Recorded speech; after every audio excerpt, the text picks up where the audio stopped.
Assalomu alaykum. Men Ko'kosh oldiga keldim. 4-Sambotdagi xabarlarni eshitib juda ham shokka tushib qoldim. Bizdagi meditsina holatlari juda ham ayanchli holatda. Hozir mana yonida yotgan ayol bilan gaplashdim. Hattoki juda ko'p materiallar bor. Sizlar juda ko'p odamlar menga yozyapsizlar. Qanaqa jabr ko'rdik, nima qildik? Давайте biz ham ustiga yozamiz. Birinchi vobros bizda hozir Ko'koshni oyoqqa qo'yish.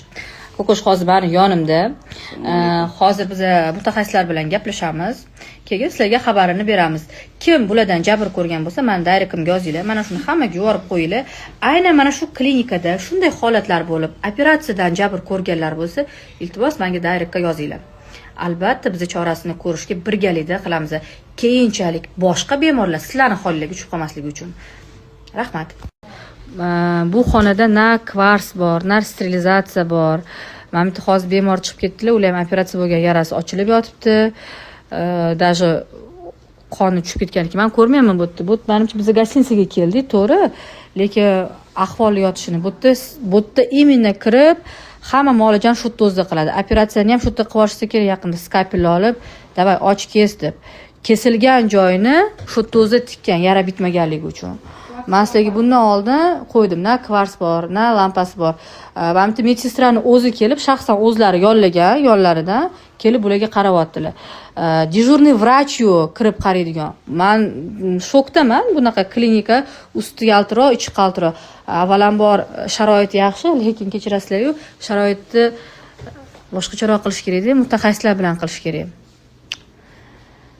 Men hozir sizlarga ko'rsatayotganim aynan sterilizatsiya. Xullas, hozir bitta narsani bizdan shokka soldi. Ko'koshni orqasidan kelgan bir qiz, namda yotgan ayol, xuddi shunaqa operatsiya qilingan. Bariatriyadan keyingi operatsiyasi 12 soat davom etgan va assistent yordamchi biz sizning operatsiyangizni YouTube'ga qarab qildik. Bunaqa operatsiyani birinchi marta qildik degan. Nima deysizlar? Hozir men vrach bilan gaplashsam, vrach u shogird deydilar. Ularning shogirdlari bor ekan, Doston degan bola, g'isht zavodiga, sement zavodiga hammasiga o'sha bola yurar ekan. Og'ir ahvolda eng katta vrachlar xirurg kirar ekanlar. Baraka topsinlar, xirurg bilan biz gaplashdik, lekin nimaga men bu gapni aytyapman? Undan oldin assistent, ordinaturani o'qiyotgan assistent, shogird operatsiya qilar ekan, YouTube'ga qarab. Shuning uchun reklama bilan kelgandagi odam ham ahvoli og'ir bo'lib, endi o'ziga kelayotgan ekan. Hayronman.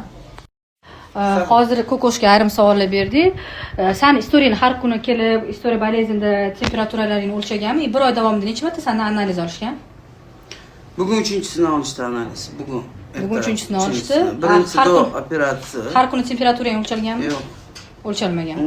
Hozir men istoriya talab qildim, istoriya boleznini ko'raylik deb, ya'ni oilasi bilan birgalikda, amalari bilan birgalikda. Istoriya boleznini imенно vipska hech narsa hali ko'rsatmadi, 1,5 soatda ko'rsatamiz deyildi.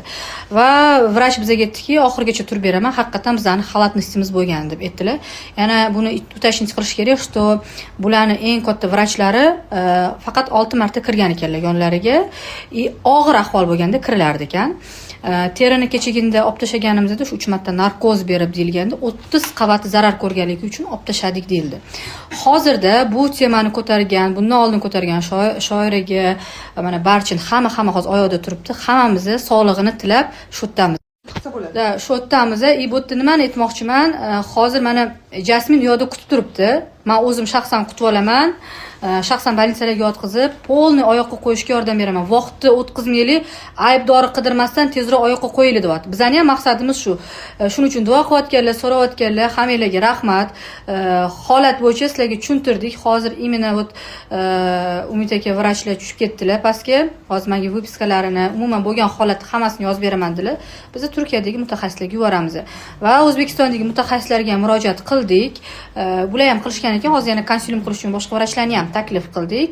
Vaqtni yutqizmaymiz, tezroq sog'lig'ini oldini olish uchun harakat qilamiz. Shundoq ham 1 oy vaqt o'tib ketilgan. Mana 4 kun bo'libdi, sal harakatga kirib qolishgan. Ungacha na issig'ini o'lchashgan, na kirib nima bo'lyapti, nima qo'yyapti. Endi bu temani men polni ko'tarmoqchi emasman. Avvalambor sog'lig'ini ko'tarmoqchimiz. Bizga birinchi o'chirda sog'liq.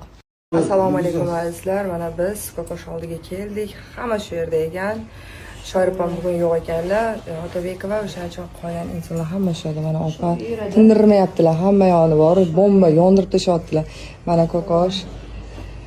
Xullas, xudo xolasa inshaalloh yaxshi bo'ladi. Ertaga xudo xolasa, ha opa? Ha, xudo xolasa ketkazamiz Turkiyaga, davolaymiz.